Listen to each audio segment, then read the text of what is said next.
The communication beacon had been silent for 3 rotations of Calarian's twin moons. Ambassador Zephyr 9 stood at the observation deck of the mining station, watching the crimson dust swirl across the desolate landscape below. Her crystalline form caught the light from the binary stars, casting prismatic patterns across the metal floor. The other survivors, what few remained, had gathered behind her, their various alien forms creating a bizarre tableau of desperation. "The pirates will return," whispered Gorth, his reptilian scales flashing an anxious green. "They always return when they think we've found something valuable." Zephyr 9 didn't respond immediately.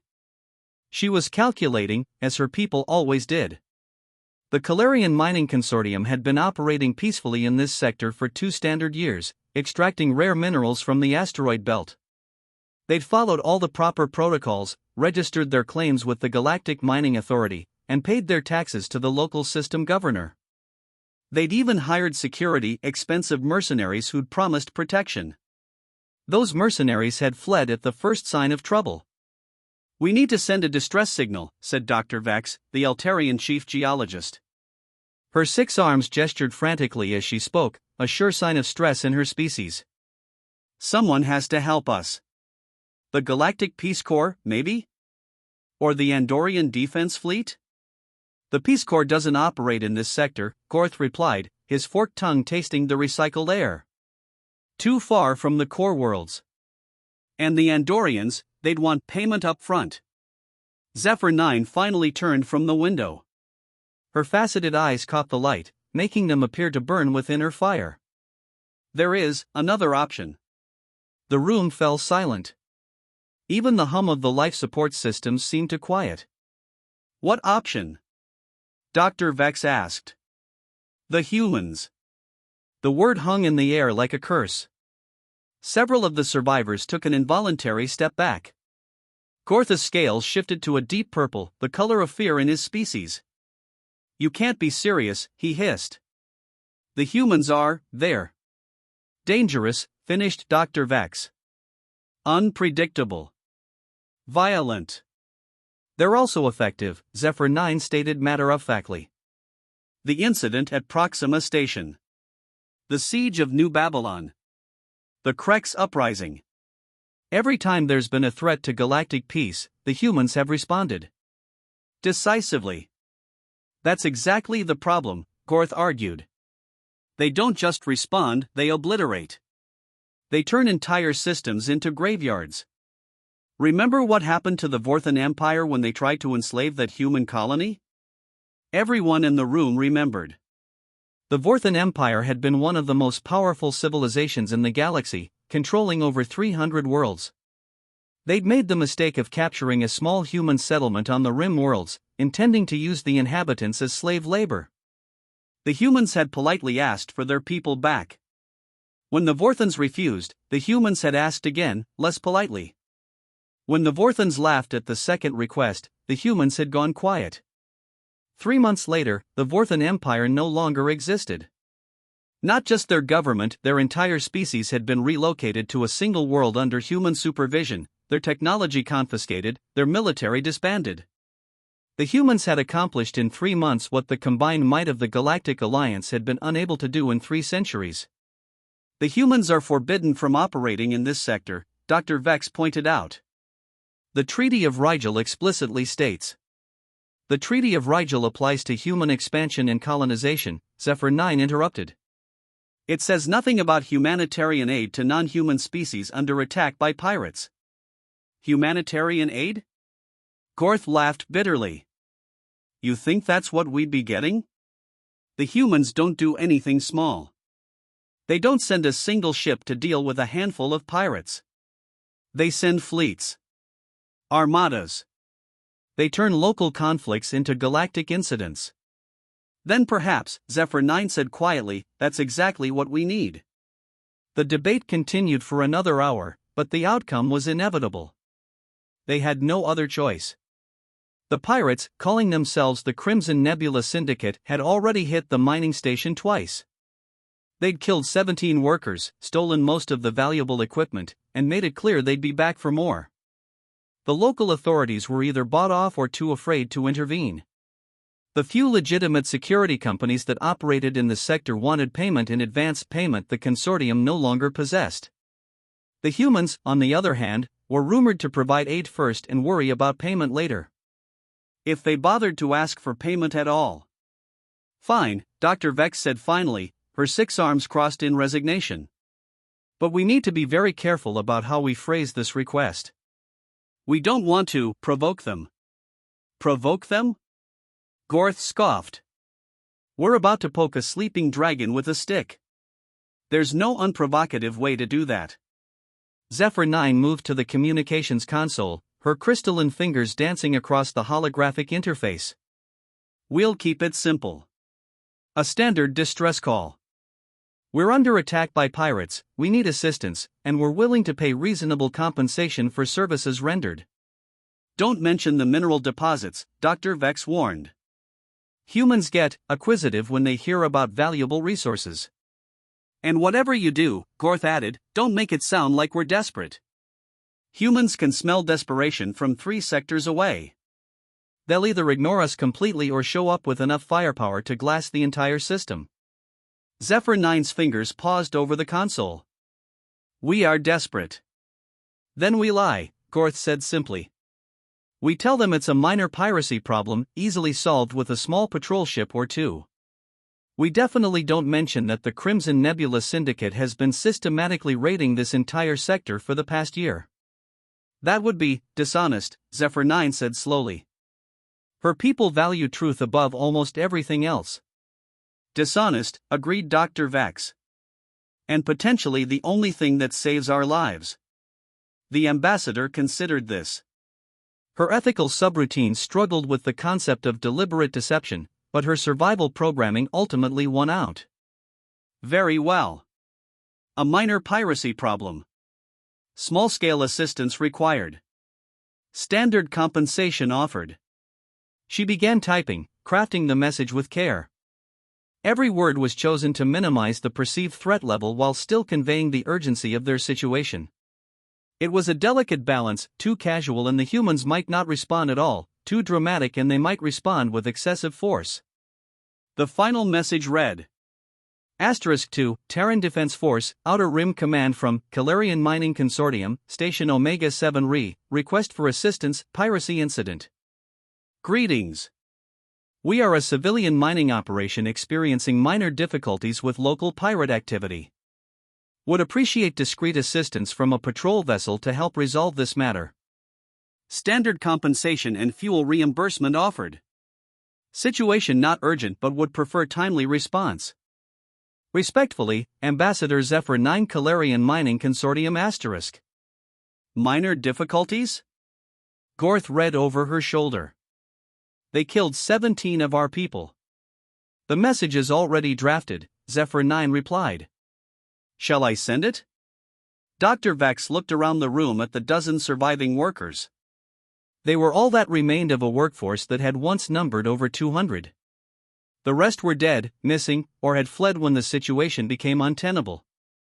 Send it. Zephyr 9 transmitted the message toward the nearest human colony world, approximately 47 light-years away. At faster-than-light communication speeds, it would take roughly 6 hours to reach its destination. A response, if it came at all, would take another 6 hours to arrive. Now we wait, she announced. And pray, added Gorth. Pray they send a single ship.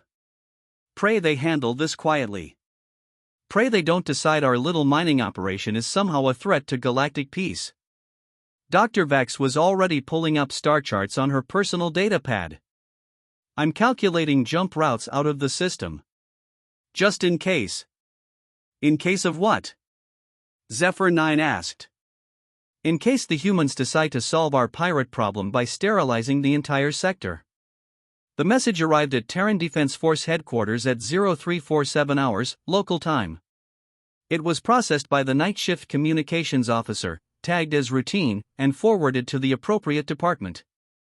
From there, it bounced through several levels of bureaucracy before finally landing on the desk of Commander Sarah Chen, head of the Outer Rim Operations Division. Commander Chen was having her morning coffee when she read the message. She'd been expecting something like this. The intelligence reports had been indicating increased pirate activity in the Calarian sector for months.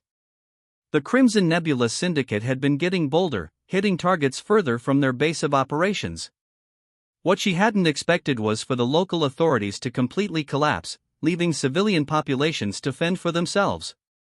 Friday, she said to her AI assistant. Pull up everything we have on the Calarian Mining Consortium. Searching now, Commander, the AI replied in its crisp synthetic voice. The Calarian Mining Consortium is a legitimate commercial operation, registered with the Galactic Mining Authority. They hold valid claims to 17 asteroid mining sites in the Calarian system. No criminal associations, no military connections, no red flags in their background check. And the Crimson Nebula Syndicate? Significant red flags. They've been linked to 47 confirmed raids in the past year, with a total death toll of over 300 civilians. Their base of operations is believed to be somewhere in the Magellan Drift, but we've never been able to pin down the exact location. Commander Chen leaned back in her chair, sipping her coffee. On the surface, this looked like a straightforward piracy suppression mission. The kind of thing they handled routinely. Send in a patrol ship, maybe two, clean up the pirates, and move on to the next crisis. But something about the message bothered her. The phrasing was too careful, too diplomatic. In her experience, when people were being attacked by pirates, they tended to be more direct in their requests for help. They didn't use phrases like minor difficulties and discreet assistance. Friday, what's the current threat assessment for the Calarian sector? Stand by. The AI paused for several seconds, an eternity in computer time. Commander, the threat assessment is complicated. Complicated how? The Crimson Nebula Syndicate has been systematically destroying civilian infrastructure throughout the sector. They've hit 12 major mining operations, 6 trading posts, and 3 small colonies. The local government has effectively collapsed, and there are reports of refugee streams heading toward the core worlds. Commander Chen set down her coffee cup. That doesn't sound like a minor piracy problem. No, Commander. It sounds like a systematic campaign of conquest. She pulled up the full intelligence file on her holographic display. The situation was worse than she'd thought. The Crimson Nebula Syndicate wasn't just a group of opportunistic pirates, they were a well-organized military force with modern ships and weapons. They'd been using the chaos of the past year to carve out their own territory, and they were getting dangerously close to the core worlds. Friday, what's the estimated strength of the Crimson Nebula Syndicate? Approximately 40 to 50 combat vessels, including at least 6 heavy cruisers. Total personnel estimated at 15,000. They're well-equipped, well-trained, and have been recruiting from the local population. Commander Chen stared at the data. A force of that size wasn't something you dealt with using a patrol ship or 2. It was something you dealt with using a battle group. Maybe 2 battle groups. The Calarians are trying to downplay the threat, she realized. They're afraid if they tell us how bad it really is, we'll overreact. Shall I draft a response requesting additional information? No. Commander Chen stood up, decision made. They're right to be afraid. If we knew the full scope of the situation, we would overreact. But they're also underestimating us. She walked to the window, looking out at the orbital shipyards where the Terran Defense Force maintained its fleet. Ships of all sizes floated in the void, from small patrol vessels to massive battleships. Earth's military had grown substantially in the past century, driven by the need to protect human colonies scattered across the galaxy. Friday, how long would it take to assemble a response force? That depends on the size of the force, Commander. A single patrol ship could be dispatched within 6 hours. A squadron within 18 hours. A full battle group within 72 hours. And a fleet? A fleet would require authorization from the Defense Council. Assuming approval, assembly time would be approximately 1 week. Commander Chen considered her options. The smart play was to send a small force, a squadron of patrol ships, maybe a light cruiser for backup. It would be sufficient to handle the immediate threat to the Calarian Mining Consortium while minimizing the risk of escalation. But the smart play wouldn't solve the larger problem. The Crimson Nebula Syndicate would simply retreat, regroup, and hit another target. The cycle would continue until someone finally decided to deal with them permanently. Friday, patch me through to Admiral Morrison. Admiral Morrison is currently in a meeting with the Defense Council. Shall I interrupt? Yes. The holographic display flickered, showing the face of Admiral Rebecca Morrison, head of the Terran Defense Force. She was a stern woman in her 60s, with gray hair and ice blue eyes that had seen too much combat. This better be important, Commander. It is, Admiral. We have a situation developing in the Calarian sector. Commander Chen quickly briefed the Admiral on the situation, including both the official request for assistance and the intelligence assessment of the actual threat level. So they're asking for a patrol ship to deal with a full-scale pirate invasion, Admiral Morrison summarized. Either they're incredibly naive, or they're desperate enough to risk lying to us. I think it's the latter, Admiral. They've heard the stories about human responses to threats. They're trying to manage our reaction. And they're probably right to try, the Admiral admitted. If they'd told us the truth about 40 pirate ships systematically destroying civilian targets, what would you have recommended? A full fleet deployment. Overwhelming force. Complete suppression of the threat. Which would have turned a local piracy problem into a galactic incident. The other species would have accused us of using excessive force, violating the Treaty of Rigel, and attempting to expand into their territory. Commander Chen nodded. It was an old problem. Humanity's reputation for decisive action often worked against them diplomatically. Other species saw human military responses as disproportionate, even when they were perfectly calibrated to the actual threat level. What are your recommendations, Commander? I think we need to split the difference. Send enough force to actually solve the problem, but frame it as a humanitarian mission. Medical supplies, refugee support, that sort of thing.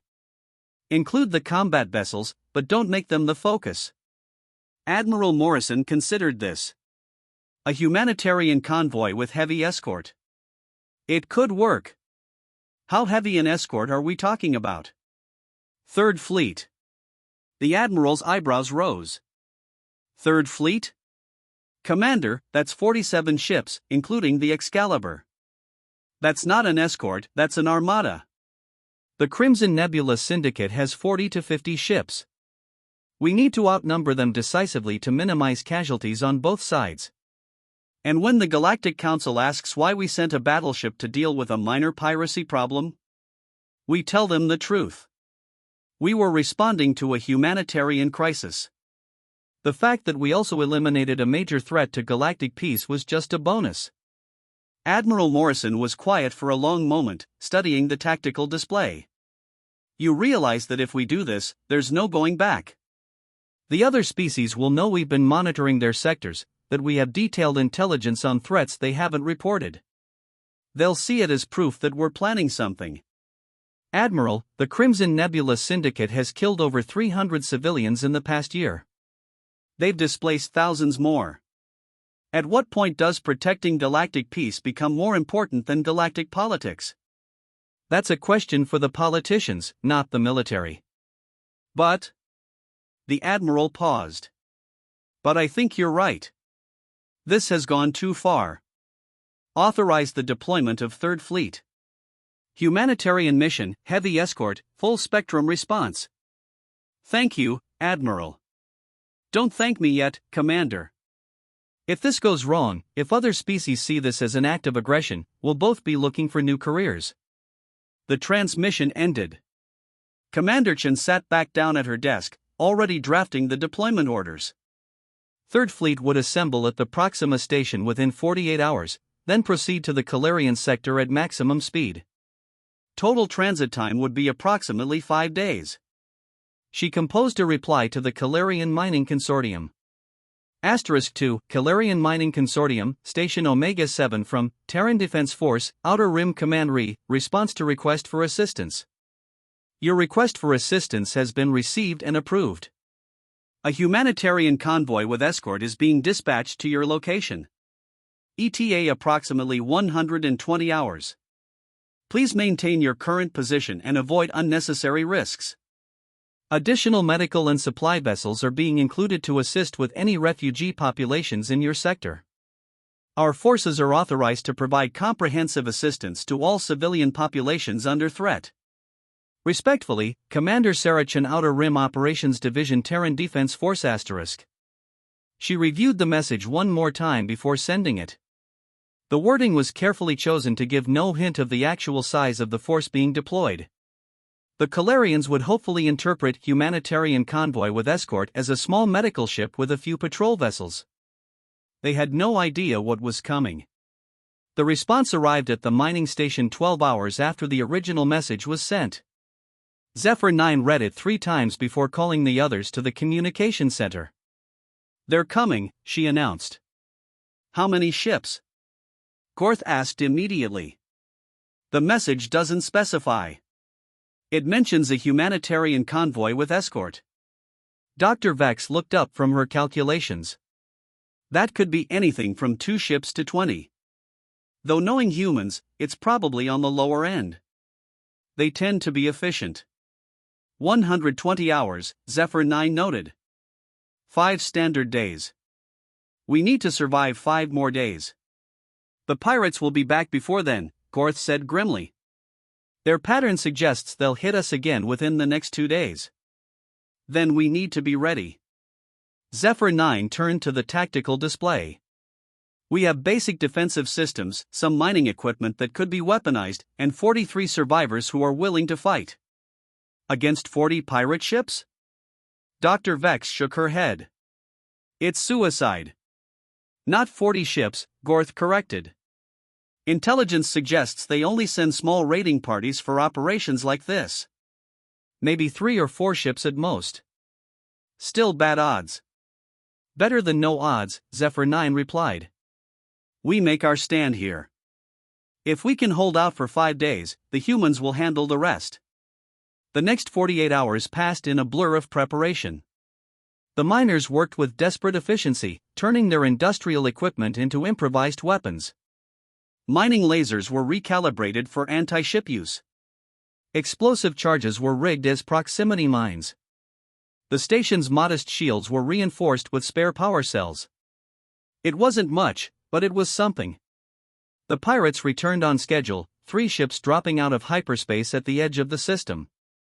They were ugly vessels, converted freighters with bolted-on weapons and armor plating. The kind of ships that looked dangerous but relied more on intimidation than actual firepower. This is Captain Vextar of the Crimson Nebula Syndicate, came the transmission. You have something we want. Surrender peacefully, and we'll make your deaths quick. Zephyr 9 keyed the response. This is Ambassador Zephyr 9 of the Calarian Mining Consortium. We have already transmitted a distress signal to the Terran Defense Force. I strongly advise you to withdraw from this system immediately. There was a pause, then harsh laughter. The humans? In this sector? That's rich. The Treaty of Rigel forbids human military operations in Calarian space. You're bluffing. We requested humanitarian assistance. Such assistance is specifically permitted under the treaty. Humanitarian assistance, Captain Vextar repeated mockingly. How humanitarian will they be when they find nothing but debris? The pirate ships began their approach, weapons powering up. Zephyr 9 watched them come, her crystalline form reflecting the light from the tactical display. The humans had said 5 days. She just had to survive 5 days. All defenders to battle stations, she announced. Remember, we don't need to win. We just need to survive. The first exchange of fire lit up the void around the mining station. The pirates' weapons were crude but effective, punching through the station's shields and scoring hits on the outer hull. The defenders' response was more desperate than coordinated, but the modified mining equipment proved surprisingly effective against the lightly armored raider ships. One of the pirate vessels took a direct hit from a mining laser, its hull breaching in a shower of sparks and atmosphere. The ship spiraled away, venting plasma from its engine compartment. 1 down, Gorth reported from the weapons station. 2 to go. But the pirates were learning, adapting their tactics. They began targeting the station's weapon emplacements directly, using their superior mobility to stay out of range of the defenders' fire. One by one, the makeshift weapons were silenced. Hull breach on level 7, Dr. Vex reported. We're losing atmosphere. Seal it, Zephyr 9 ordered. Emergency bulkheads, now. The battle continued for 3 hours, a grinding contest of attrition. The pirates couldn't break the station's defenses quickly, but they were winning slowly. Every hit weakened the defenders' position, every casualty reduced their ability to fight back. Ambassador, Gorth called out, his voice tight with pain. A piece of shrapnel had taken a chunk out of his scaled hide. I'm reading massive energy signatures on the edge of the system. Zephyr 9 looked at the long-range sensors. At first, she saw nothing. Then, slowly, shapes began to resolve out of the background noise.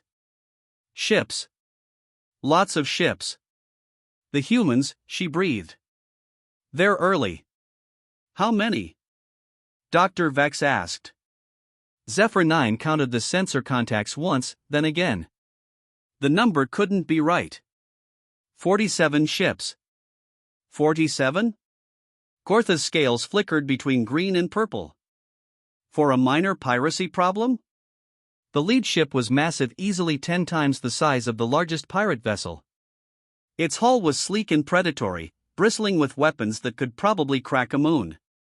Behind it came a fleet of smaller but no less dangerous vessels, ranging from destroyers to cruisers to ships whose function Zephyr 9 couldn't even guess at. This is Admiral Harrison of the Terran Defense Force vessel Excalibur, came a new transmission. We received your distress call. Are you in immediate danger? Captain Vexstar's voice cut in before Zephyr 9 could respond. Human vessel, this is a private dispute. You have no jurisdiction here. This is Admiral Harrison, the human replied, his voice calm and professional. I was addressing the Calarian Mining Consortium, not you. Please clear this channel. I said this is a private dispute. Sir, you are interfering with a humanitarian mission. This is your only warning. Zephyr 9 watched the tactical display in fascination. The human fleet was arranging itself in a perfect formation, each ship positioned to provide maximum coverage and firepower. It was like watching a machine come to life. You can't threaten us. Captain Vexstar snarled. We have 40 ships. I can see that, Admiral Harrison replied. You have 37 ships currently in this system, with the remainder of your fleet approximately 6 hours away. Your vessels are primarily converted civilian craft with minimal armor and outdated weapons. You are outnumbered, outgunned, and outclassed. There was a long pause. How did you? Sir, I am going to make you an offer. You and your people will withdraw from this system immediately. You will return any stolen property to its rightful owners. You will release any prisoners you may have taken. In exchange, I will allow you to leave with your lives and your ships. And if we refuse? Then my humanitarian mission will expand to include the humanitarian elimination of a threat to galactic peace. Zephyr 9 had never heard the word humanitarian used as a threat before. Somehow, the human made it sound absolutely terrifying. You're bluffing, Captain Vexstar said, but his voice lacked conviction. Sir, I have 47 ships, including a battleship, 6 heavy cruisers, and enough firepower to sterilize this entire system. I am not bluffing. The pirate ships began to move, but not in retreat. They were forming up for an attack, apparently deciding to call the humans' bluff. All ships, this is Admiral Harrison. Hostile vessels are maneuvering aggressively. Weapons free. Engagement rules, minimum necessary force, preserve evidence for war crimes tribunals. War crimes tribunals? Gorth whispered. They're talking about war crimes tribunals before the shooting even starts? The human fleet's response was swift and precise. The Excalibur fired a single shot from its main battery, a beam of coherent energy that passed within 50 meters of the lead pirate ship. The near miss lit up the pirate vessel's hull like a Christmas tree, overloading sensors and temporarily blinding the crew.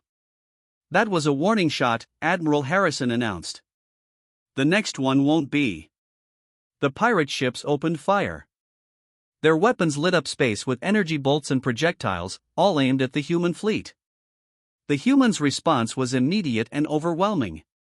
Point defense systems swatted aside the incoming fire like annoying insects, while the fleet's own weapons reached out to touch the pirate vessels. It wasn't a battle. It was a demonstration.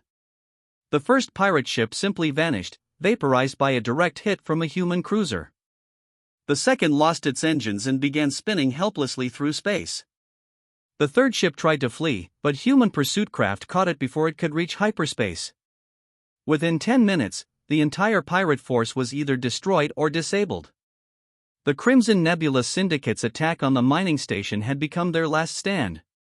This is Admiral Harrison to the Calarian Mining Consortium. The immediate threat has been neutralized. We are deploying medical teams to assist with casualties and damage assessment. Zephyr 9 found her voice. Admiral, we thank you for your assistance. But we should inform you that this was only a small portion of their fleet. The main force is currently under attack by Second Fleet, approximately 40 light-years from here, Admiral Harrison interrupted. Their base in the Magellan Drift is being secured by Fourth Fleet.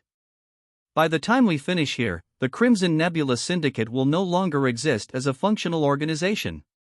You coordinated all of this? Standard operating procedure for humanitarian missions in contested space. We don't just solve the immediate problem, we solve the underlying problem that created it. Dr. Vex looked up from her console. Admiral, how did you know the location of their base? The Galactic Alliance has been trying to find it for years. We've been monitoring pirate activity in this sector for some time. When we received your distress call, we decided it was time to act. Monitoring this sector? Zephyr 9's crystalline form flickered with confusion. But the Treaty of Rigel prohibits human expansion and colonization in non-human space. It says nothing about intelligence gathering or humanitarian missions. Admiral Harrison's voice carried a note of amusement. We take the protection of civilian populations very seriously. The next several hours passed in a blur of activity. Human medical teams beamed aboard the station, providing assistance to the wounded and repairing critical systems. Supply ships arrived with food, water, and replacement equipment. Engineering teams worked to restore the station's defenses and life support systems. But it was the sheer scale of the operation that left Zephyr 9 speechless. The humans hadn't just sent a few ships, they'd sent a complete relief fleet. Medical facilities, engineering workshops, supply depots, even a mobile shipyard. It was as if they'd anticipated every possible need and prepared for it in advance. Admiral, she said when she finally managed to speak with him directly. This is far more than we expected. We asked for discreet assistance with a minor piracy problem. Admiral Harrison's image smiled on the communication screen. Ambassador, we received your message. We also received detailed intelligence reports about the systematic destruction of civilian targets throughout this sector. The Crimson Nebula Syndicate killed over 300 innocents in the past year. You knew the truth about the situation? We knew. We also knew why you felt the need to downplay it. Humans have a reputation for disproportionate responses to threats. And is this proportionate? Ambassador, a threat to galactic peace required a response that would ensure galactic peace. The Crimson Nebula Syndicate will never threaten another civilian population. I'd say that's exactly proportionate. Zephyr 9 considered this. The other species will not be pleased. They will see this as evidence of human expansionism. Let them. The galaxy is watching, Ambassador. They'll see that when civilian populations called for help, humanity responded. When pirates threatened innocent lives, humanity acted. When the local authorities failed to protect their people, humanity stepped in. And when they accuse you of violating the Treaty of Rigel? We'll point out that every action we've taken has been in response to direct requests for humanitarian assistance.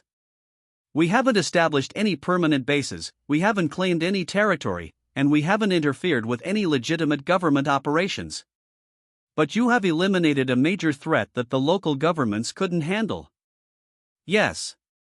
We have. And we'll do it again, whenever necessary.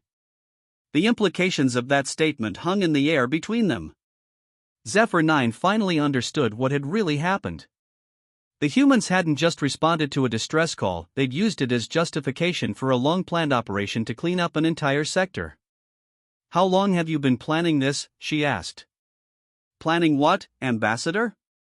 The elimination of the Crimson Nebula Syndicate. The deployment of 3 fleets. The systematic intelligence gathering operation. Admiral Harrison's smile never wavered. We've been monitoring threats to galactic peace for quite some time. When those threats reach a certain threshold, we develop contingency plans. When civilian populations are in danger, we implement those plans. And if we hadn't sent that distress call? Then the Crimson Nebula Syndicate would have continued operating until someone else requested assistance. Or until they made the mistake of attacking a human target. You're saying this was inevitable? I'm saying that when you prey on innocent civilians, you eventually attract the attention of those who protect them. The Syndicate sealed their fate the moment they decided to make war on defenseless populations. Zephyr 9 looked out at the human fleet, still in perfect formation around the mining station. They weren't just warships, they were a statement. A declaration that humanity would not tolerate threats to innocent life, regardless of politics or treaties or diplomatic considerations. Admiral, what happens now? Now, Ambassador, we finish the job. We make sure the survivors get medical attention, we repair the damage, and we ensure that the mining operation can resume safely. Then we move on to the next crisis. And if there are political consequences? There are always political consequences. But there are also moral consequences for failing to act when innocents are in danger. We've made our choice. The human fleet remained in the system for another 3 days, completing the relief operation with methodical efficiency. They repaired the mining station, provided medical care to the survivors, and delivered enough supplies to last for months. They also left behind a small monitoring station to ensure the safety of the civilian population. When they finally departed, the Calarian system was more secure than it had been in years. The pirate threat was gone, the mining operation was restored, and the human monitoring station would provide early warning of any future threats. But the real impact of the operation was felt throughout the galaxy. News of the human response spread quickly, carried by traders, diplomats, and refugees. The story grew with each telling, until it became legend. The emergency session of the Galactic Council convened 3 days after the human fleet departed the Calarian system. Representatives from 47 species gathered in the Great Chamber on Nexus Prime, their voices creating a cacophony of alien languages that the universal translators struggled to process. Council President Torval, a member of the ancient ethereal race, called for order with a gesture that sent ripples of psychic energy through the chamber. We are here to address the recent human military action in the Calarian sector. Military action? The representative from the Altarian collective stood, her 6 arms gesturing emphatically. They deployed 3 fleets. 3 entire fleets to deal with a handful of pirates. The Crimson Nebula Syndicate was not a handful of pirates, countered Ambassador Kaithmak of the Centaurian Federation. They were a major threat that our governments had failed to address for over a year.